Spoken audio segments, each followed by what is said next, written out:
mayam punamak ngasidi amuk ingen thagi rasi 2026 ki amuk khangminasi ahan ba maktada aigi viewers mayam bu aigi YouTube channel asida aina mayam bu taram na okjari aigi viewers mayam na aigi YouTube channel asibu like share subscribe tobiduna aibu thauna hapkat pibagi damak mayam bu aina hanna thagatjari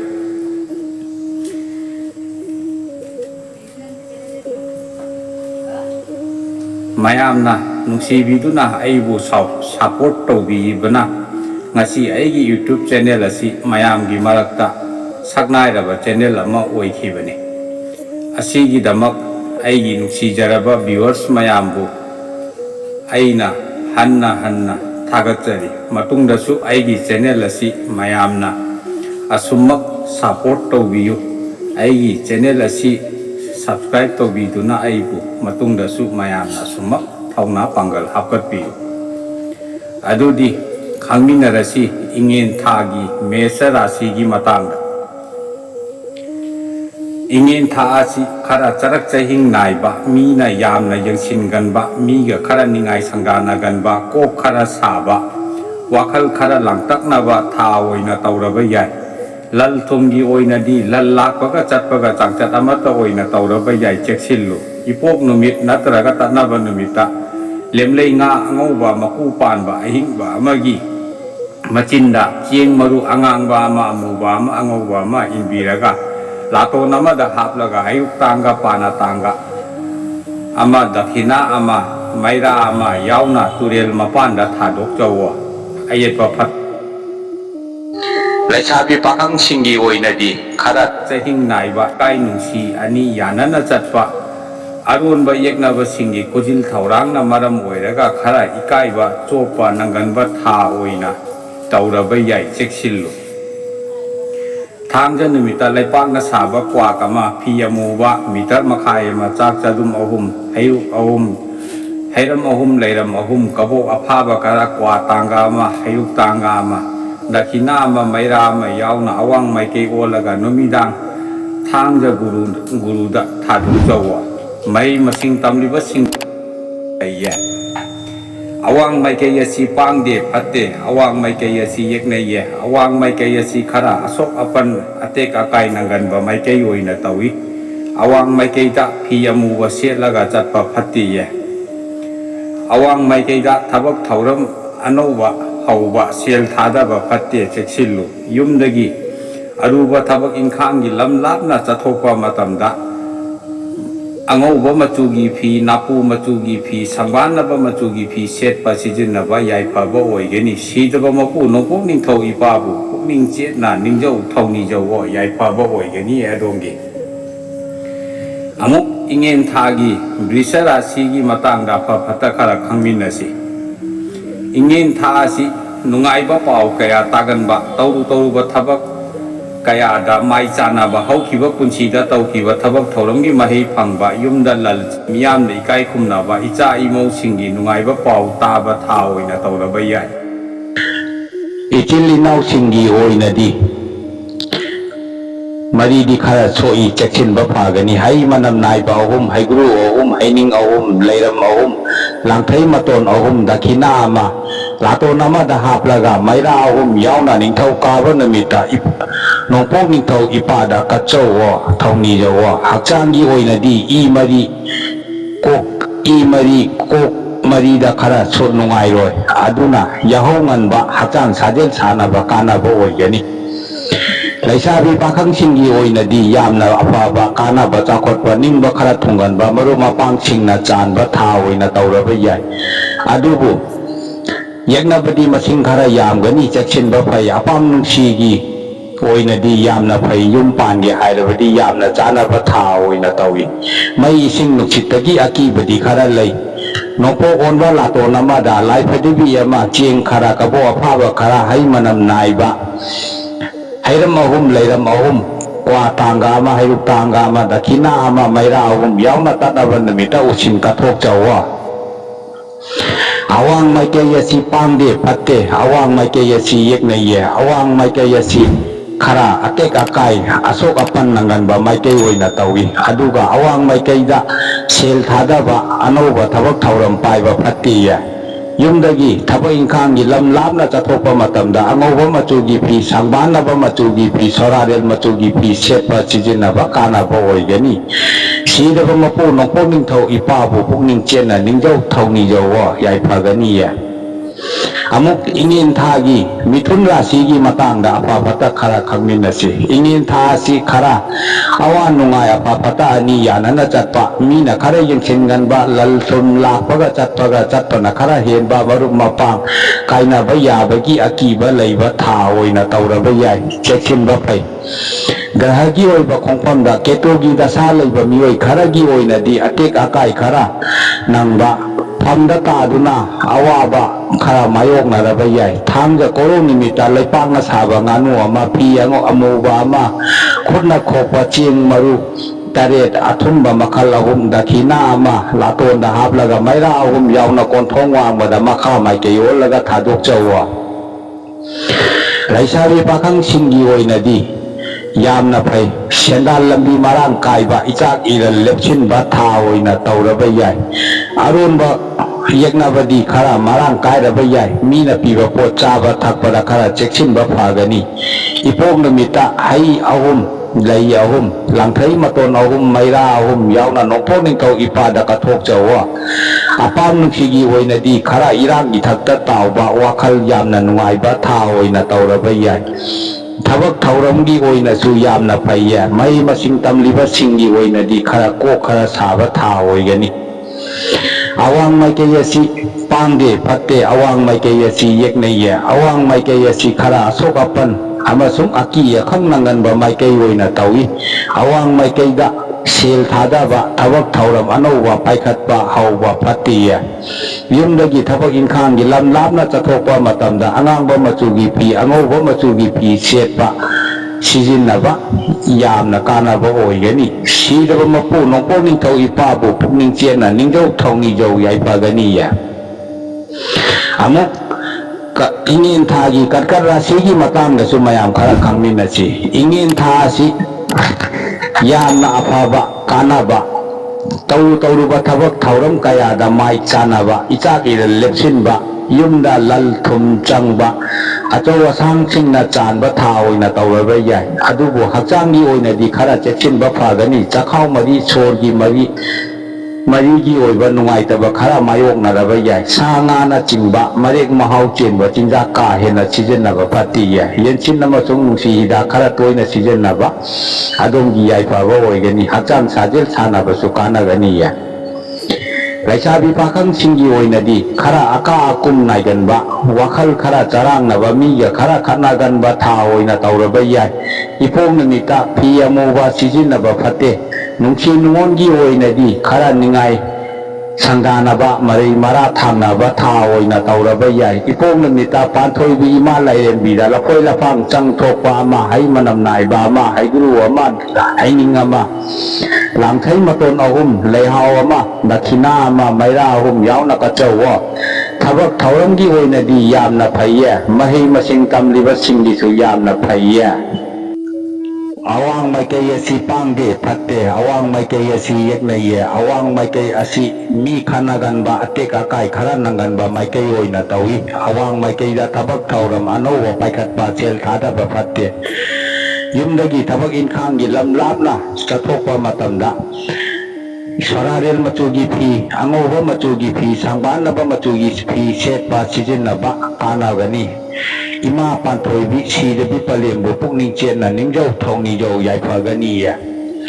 ingen thagi singhara sigi su apapata khangminasi ingen tha asi khara atek akai nanganba lallakpaga chatpaga changchat amata oina tauba yeknaba amasung yengba ngamdaba migi mising khara yamba wakhal khara sonthaba tha oina tauraba yai kok mari mit marigi oiba nungaitaba khara su mayoknaraba yai cheksillo ichilinau singgi oiba mari su khara soi ipong namita piral machu ahum angangba angauba amuba nachingba hairuk tanga ama kwa tana tanga ama lei machu ahum dakhina ama maira ahum yauna tulasi wong nataraga khangen pamda kathok chawa mayai ka ba chinja chijin na ba phatiya laisabi pakhang singi oinadi awa nungai ani yanana chatpa yeknaba masing khara yamba mi khara khanagan ba tha oina tauraba yai lal thumgi oinadi yamna phai sendal lambi marang kairaba yai nungsi nuongi oinadi marai mara thangnaraba yai ipok numita hairam mahum leiram mahum kwa mapum ama pana mapum ama langthai maton nahum dakhina ama maira ama yauna ibdo nongda layal pakhang bada kachawo yai phaba oigania thabok thauramgi oinadi phaiye achau asang singna singgi thaujal leigani mahei tamliba singgi su yamna phaiye nongpok maikei asi pangge patte nongpok maikei asi yeknaiye nongpok maikei asi asiba amasung ateka kai khara nangan ba maikei oina tawi cheksillo nongpok maikei da leiba mioi singa ningai sangdana ba patte ama mathengda gari macha thauduna chatpa phattiye yumdagi thabak inkhangi lamlamna chathokpa matamda angoba machugi phi hangampal machugi phi setpa sijinaba yamna kanaba oigani sidaba mapu ibudo pakhang babu pukning chena ningjau thauni jau yaipaba oigani ya amuk kanya rasigi ingen thagi su apapata khangmin sida mayam ingen tha si khara charat chahing naiba khoyang khoisaung naba sagai na tai singa ningai sandana ganba miga khara khana ganba yeknaba masing yam ganba tha oina tauraba yai cheksillu miyam tinba mafamda changdabana yaifaba oigani apha apun nangba yabagi akiba khara laiya ipong numit natraga tanaba numita yamba laba ma hayutanga ma panatanga ma taidal pungphai dakhina ma maira ahum yauna makha maikei olaga usin chindok chawa yaifaba oigani laisabi pakhang singi oinadi yamna chakhatpa thabak suba nombada daw yaganba marup mapang singna chanba ichagira lepsin mangamba sendal lambi marang kaiba tha oina tauraba yai nungsi nuongi oinadi yamna phai yimbal lambi da khongda bada yamna chanaba tha oiraba yai thabak thauramgi oinadi khara cheksinba phai yengba ngamdaba mioi kharagi khujil thaurangdagi miwa misa khara langlaba yai hai singna chatpana yaipaba oigani ibudo pakhang bada irai numita hairam mahum leiram mahum langthai maton ahum dakhina ma maira ahum yauna kachawa nokchuk maikei asi pangde phatte nokchuk maikei asi yeknaiya nokchuk maikei asi atek akai nanganba miga khara ningai sangdana ganba maikei oina tawi nokchuk maikei asi thabak anauba paikhatpa sel thadaba phatte yumdagi thabak inkhangi lamlamna chathokpa matamda angangba machugi phi napu machugi phi higok machugi phi setpa sijinaba yamna kanaba oigani sidaba mapu ibudo pakhang babu pukning chetna ningjau thauni jau yaipaba oigani yadongge amuk ingen thagi tulara sigi matangda sumayam khara khangminasi ingen tha si khara aka akum naiba anayek asok apan khara toiba lallakpaga chatpana khara henba sagai natai singa khara ningai sangdana ganba tha oina tauraba yai ipok numita lakoi la ahumda athumba ahum haplaga dakhina amamamga haplaga maira ahum yauna sana kongnang pambigi makhongda thadok chau kathok chawa hakchanggi oinadi sor mari heart ki mari khara soi yahong anba hakchang sajel sanaba ising khara marang kaina thakpa yaipaba oigani adongge laisabi pakhang singi oinadi tha asi kappaga nokpaga yanana chatpa tha oina tauraba yai sendal gi lambidi marang kairaba yai adubu ichagira lepsinbadi khara wana thokani ipok numita kwa pana mapum ama lapoi lapang chang thokpa ma hai manam nai ba ma langthai maton ahum lei angauba maram ahum dakhina ma maira taret yauna laining tau sana ma ipa da kachawa thabak thauramgi oinadi ayetapan leitiye phaiye mahei masing singgi tamliba singgi oinadi ko khara saba wakhal langtakna ba tha oina tauraba yai nongpok maikei asi pangde phatte nongpok maikei asi yeknaiye nongpok maikei da ꯑꯃ ꯃꯊꯦꯡꯗ ꯒꯥꯔꯤ ꯃꯆꯥ ꯊꯧꯗꯨꯅ ꯆꯠꯄ ꯐꯠꯇꯦ ꯈꯔ ꯑꯁꯣꯛ ꯑꯄꯟ ꯅꯪꯕ ꯇꯤꯃꯨ ꯂꯥꯏꯃꯨ ꯃꯥꯌꯣꯛꯅꯕ ꯌꯥꯕꯒꯤ ꯑꯀꯤꯕ ꯂꯩꯌꯦ ꯆꯦꯛꯁꯤꯟꯕ ꯐꯒꯅꯤ ꯌꯨꯝꯗꯒꯤ ꯊꯕꯛ ꯏꯟꯈꯥꯡꯒꯤ ꯆꯠꯊꯣꯛꯄ ꯃꯇꯝꯗ ꯑꯁꯪꯕ ꯃꯆꯨꯒꯤ ꯐꯤ ꯅꯥꯄꯨ ꯃꯆꯨꯒꯤ ꯐꯤ ꯍꯤꯒꯣꯛ ꯃꯆꯨꯒꯤ ꯐꯤ ꯁꯦꯠꯄ ꯁꯤꯖꯤꯟꯅꯕ ꯌꯥꯝꯅ ꯀꯥꯟꯅꯕ ꯑꯣꯏꯒꯅꯤ ꯁꯤꯗꯕ ꯃꯄꯨ ꯂꯥꯏꯅꯤꯡꯊꯧ ꯁꯅꯥꯃꯍꯤ ꯏꯄꯥꯕꯨ ꯄꯨꯛꯅꯤꯡ ꯆꯦꯠꯅ ꯅꯤꯡꯖꯧ ꯊꯧꯅꯤꯖꯧ ꯌꯥꯏꯐꯕ ꯑꯣꯏꯒꯅꯤ ꯑꯗꯣꯝꯒꯤ ꯑꯃꯨꯛ ꯏꯉꯦꯟ ꯊꯥꯒꯤ ꯕꯤꯁꯤꯛ ꯔꯥశꯤꯒꯤ ꯑꯐ ꯐꯠꯇ ꯈꯪꯃꯤꯟꯅꯁꯤ ꯏꯉꯦꯟ ꯊꯥ ꯑꯁꯤ ꯌꯥꯝꯅ ꯀꯥꯟꯅꯕ ꯑꯐꯕ ꯆꯥꯎꯈꯠꯄ ꯊꯕꯛ ꯏꯟꯈꯥꯡꯒꯤ ꯆꯠꯄꯗ ꯍꯤꯔꯝ ꯈꯨꯗꯤꯡꯗ ꯁꯨꯕ ꯅꯣꯝꯕꯗ ꯃꯥꯏ ꯈꯔ ꯄꯥꯛꯀꯟꯕ ꯏꯔꯥꯏ ꯒꯨꯔꯨ ꯍꯥꯏꯕꯗꯤ ꯁꯨꯀ꯭ꯔ ꯒ꯭ꯔꯍꯅ ꯆꯥꯟꯕꯤꯕ ꯌꯨꯝꯗ ꯂꯜ ꯊꯨꯝ ꯆꯪꯕ ꯏꯆꯥꯛ ꯏꯔꯟ ꯂꯦꯞꯁꯤꯟꯕ ꯉꯝꯕ ꯊꯥ ꯑꯣꯏꯅ ꯇꯧꯔꯕ ꯌꯥꯏ ꯏꯆꯥ ꯏꯃꯧ ꯇꯥꯟꯒꯦ ꯊꯤꯒꯦ ꯍꯥꯏꯕꯗꯁꯨ ꯌꯥꯝꯅ ꯆꯥꯅꯕ ꯊꯥ ꯑꯣꯏꯔꯕ ꯌꯥই ꯍꯛꯆꯥꯡꯒꯤ ꯑꯣꯏꯅꯗꯤ ꯏ ꯃꯔꯤ ꯈꯣꯡꯍꯥꯝꯐꯝ ꯃꯔꯤ ꯆꯈꯥꯎ ꯃꯔꯤꯒꯤ ꯑꯣꯏꯕ ꯅꯨꯡꯉꯥꯏꯇꯕ ꯈꯔ ꯃꯥꯌꯣꯛꯅꯔꯕ ꯌꯥꯏ ꯆꯦꯛꯁꯤꯟꯕ ꯐꯒꯅꯤ ꯇꯥꯌꯦꯜ ꯄꯨꯡꯐꯥꯏ ꯐꯨꯠꯄꯒꯤ ꯃꯍꯤ ꯊꯛꯄ ꯀꯥꯟꯅꯕ ꯑꯣꯏꯒꯅꯤ ꯑꯗꯨꯒ ꯌꯥꯍꯧ ꯉꯟꯅ ꯍꯧꯕ ꯍꯛꯆꯥꯡ ꯁꯥꯖꯦꯜ ꯁꯥꯟꯅꯕ ꯌꯥꯝꯅ ꯀꯥꯟꯅꯒꯅꯤꯌꯦ ꯂꯩꯁꯥꯕꯤ ꯄꯥꯈꯪꯁꯤꯡꯒꯤ ꯑꯣꯏꯅꯗꯤ khara aka akum naiba wakal khara charangnaba ichil inausinga wakal tinadabagi chayetnaba khara su leiba tha oina tauraba yai laipakna saba nganu ama waikhu ama hairam ahum leiram ahum chak tadum ahum dakina ama latonda hablaga maira ama yauna pukri nataga turen mapanda tanaba namita thadok chau kathok chawa nungsi nuongi oinadi phaiye yum panbada chana yamna chanaba tha oiraba yai mahi masing tamliba singi oinadi yamna singi su yamna phai ipong namita sa nga mayai kaba chinjak na chingba sijinaba phatte awang maikaya si pangde phatte awang maikaya si yeknaiye awang maikaya si asoka pan nanganba maikai oina tawi amam mathengda gari macha thauduna awang maikaida chatpa phatte yumdagi thabak inkhangi lam lapna chathokpa matamda asangba machugi phi angauba machugi phi napu machugi phi setpa sijinaba yamna kanaba oigani sidaba mapu yubudo pakhang babu matam punamakta pukning chetna ningjau thongni jau yaifaba oigani ye adongi amuk ingin thagi dhanu rasi matangda su khangminasi ingin tha si yamna phaba chakhotpa thabak inkhang suba nombada daw yaganba achaw asang singna chanba sendal lambi marang kaiba yumda lal changba ichagire lepsinba ngamba tha oina tauraba yai adubu tha si khara asok apan nanganba ana ye khara kanganba tha oina su tauraba yai cheksillo ipong namita maitai ngamu ama hairuk tanga mapana tanga madakina ma maira ma yauna pukri natraga turen mapanda usin sindok chawa yahau nganna hauwa hagang sajel sanaba sukanaba oigani ya laisabi pakhang singi oinadi khara charak chahing naiba mi khanaganba mi na yamna yengsinganba yegnaba masing khara yamba tha oina tauraba yai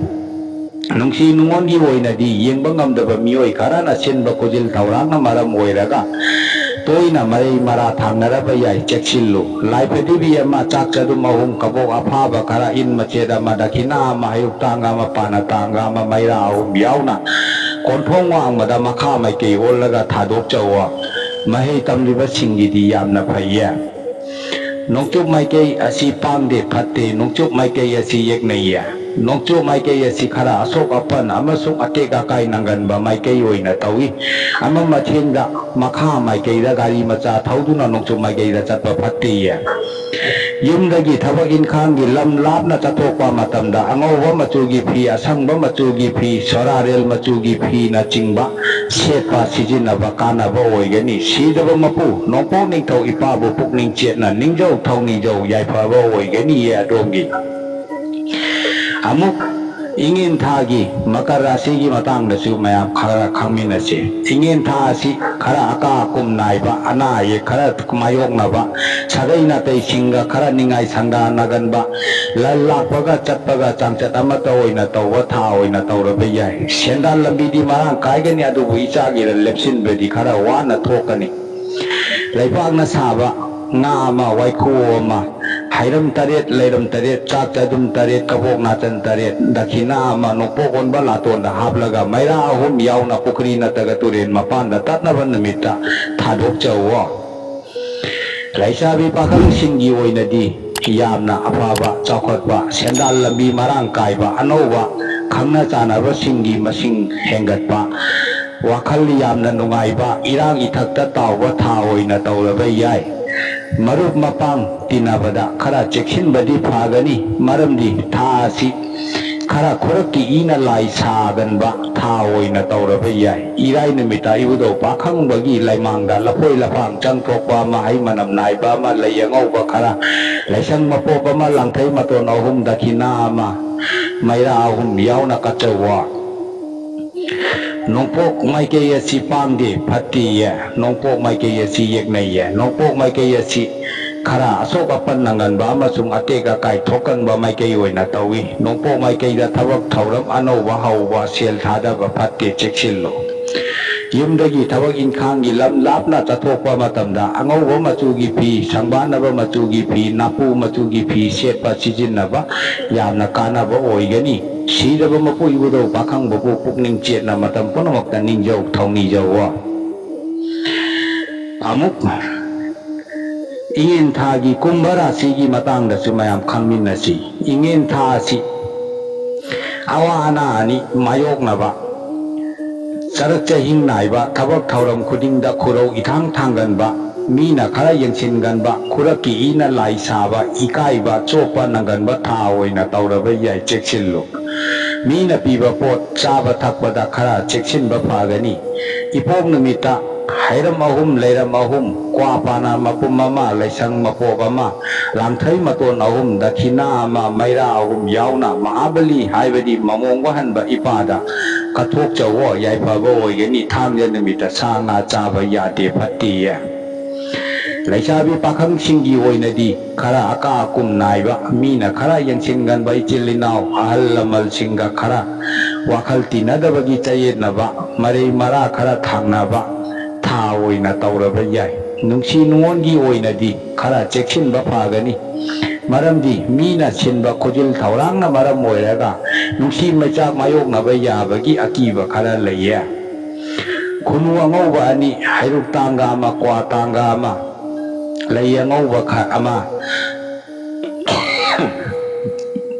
dakhina ama maira ahum yauna ipok numita usin kathok chawa thabak thauramgi oinadi yamna phaiya awang maike yasi pangde phatte awang maike yasi yeknai ya awang maike yasi asiba amasung atega kai nanganba maike oina tawi awang maike da thabak thauram anova hauba paikatpa sel thada ba phatti ya yumdagi thabak inkhanggi lam lapna chathokpa matamda angauba machugi phi asangba machugi phi sorarel machugi phi setpa sijinna ba phatti ya phaiya siraba mapu mongba hanba ipabu pukning chetna ningjau thauni jau yaipaba oigani ya amuk aroibada ingin thagi mina rasigi matangda su apagata khara kupna khangminasi ingin tha si yamna aka akum naiba aronba yeknaba masing yamba sendal lambidi marang kaiba ichagi da lepsinbadi khara wana thokpa tha oina tauraba yai nongpo onba laton amada laipakna saba nganu ama nga ama chiengmut ama chak chadum taret phi amuba ama yot matek ama dakhin thairuk tanga ama pana tanga ama dakhina ama maira ahum yauna onthong wangmada makha maikei olaga thamja numiki numidangda thamja guruga thadok chawo thamja numita sanga mayai kaba potna chingba sijinaba phatti ye cheksillo Laisabi pakhang singgi oinadi khara apa phata ani yanana chatpa tha oina tauraba yai sendal lambi marang kaigani ichak iral chu lepsinba ngamba tha oina tauraba yai adubu ikaiba amasung chopa nangba yabagi thaudo wato khara mayoknaba yabagi akibadi khara lei cheksillu ipok numita angauba nga hingba ahum kwa pana tanga ama hayuk tanga ama lei machu ahum dakina ama maira ahum yauna pukri na taraga turen mapanda usin kathok chawa thabak thauramgi oinadi phaiya mai masing tamliba singgi su yamna phaiya ꯅꯣꯡꯆꯨꯞ ꯃꯥꯏꯀꯩ ꯑꯁꯤ ꯄꯥꯡꯗꯦ ꯐꯠꯇꯦ ꯅꯣꯡꯆꯨꯞ ꯃꯥꯏꯀꯩ ꯑꯁꯤ ꯌꯦꯛꯅꯩꯌꯦ ꯅꯣꯡꯆꯨꯞ ꯃꯥꯏꯀꯩ ꯑꯁꯤ ꯈꯔ ꯑꯇꯦꯛ ꯑꯀꯥꯏ ꯅꯪꯒꯟꯕ ꯃꯥꯏꯀꯩ ꯑꯣꯏꯅ ꯇꯧꯏ ꯅꯣꯡꯆꯨꯞ ꯃꯥꯏꯀꯩꯗ ꯑꯃ ꯃꯊꯦꯡꯗ ꯒꯥꯔꯤ ꯃꯆꯥ ꯊꯧꯗꯨꯅ ꯆꯠꯄ ꯐꯠꯇꯦ ꯌꯦꯛꯅꯕꯅ ꯈꯨꯗꯣꯡꯆꯥꯕ ꯂꯧꯈꯤꯕ ꯌꯥꯏ ꯆꯦꯛꯁꯤꯜꯂꯨ ꯌꯨꯝꯗꯒꯤ ꯊꯕꯛ ꯏꯟꯈꯥꯡꯒꯤ ꯂꯝ ꯂꯥꯞꯅ ꯆꯠꯊꯣꯛꯄ ꯃꯇꯝꯗ ꯅꯥꯄꯨ ꯃꯆꯨꯒꯤ ꯐꯤ ꯑꯁꯪꯕ ꯃꯆꯨꯒꯤ ꯐꯤ ꯁꯣꯔꯥꯔꯦꯜ ꯃꯆꯨꯒꯤ ꯐꯤ ꯁꯦꯠꯄ ꯁꯤꯖꯤꯟꯅꯕ ꯌꯥꯝꯅ ꯀꯥꯟꯅꯕ ꯑꯣꯏꯒꯅꯤ ꯁꯤꯗꯕ ꯃꯄꯨ ꯏꯕꯨꯙꯧ ꯄꯥꯈꯪꯕꯕꯨ ꯄꯨꯛꯅꯤꯡ ꯆꯦꯠꯅ ꯅꯤꯡꯖꯧ ꯊꯧꯅꯤꯖꯧ ꯌꯥꯏꯐꯕ ꯑꯣꯏꯒꯅꯤ ꯑꯗꯣꯝꯒꯤ ꯉꯁꯤꯒꯤ ꯑꯣꯏꯅꯗꯤ ꯑꯩꯒꯤ ꯚꯤꯗꯤꯑꯣ ꯑꯁꯤ ꯃꯇꯥꯡ ꯑꯁꯤꯗ ꯂꯣꯏꯁꯤꯟꯖꯔꯒꯦ ꯚꯤꯌꯨꯋꯔꯁ ꯃꯌꯥꯝ ꯈ꯭ꯋꯥꯏ ꯄꯨꯝꯅꯃꯛꯅ ꯑꯩꯒꯤ ꯚꯤꯗꯤꯑꯣꯁꯤꯡꯕꯨ ꯂꯥꯏꯛ ꯁꯦꯌꯔ ꯑꯃꯁꯨꯡ ꯀꯃꯦꯟ ꯇꯧꯕꯤꯌꯨ ꯑꯗꯨꯒ ꯚꯤꯌꯨꯋꯔꯁ ꯃꯌꯥꯝꯅ ꯑꯩꯒꯤ ꯆꯦꯅꯦꯜ ꯑꯁꯤꯕꯨ ꯁꯕꯁꯀ꯭ꯔꯥꯏꯕ ꯇꯧꯕꯤꯗꯨꯅ ꯑꯩꯕꯨ ꯊꯧꯅꯥ ꯍꯥꯞꯀꯠꯄꯤꯌꯨ ꯍꯌꯨꯝ ꯁꯤꯗꯕ ꯃꯄꯨ ꯍꯣꯡꯀꯨ ꯁꯤꯗꯕ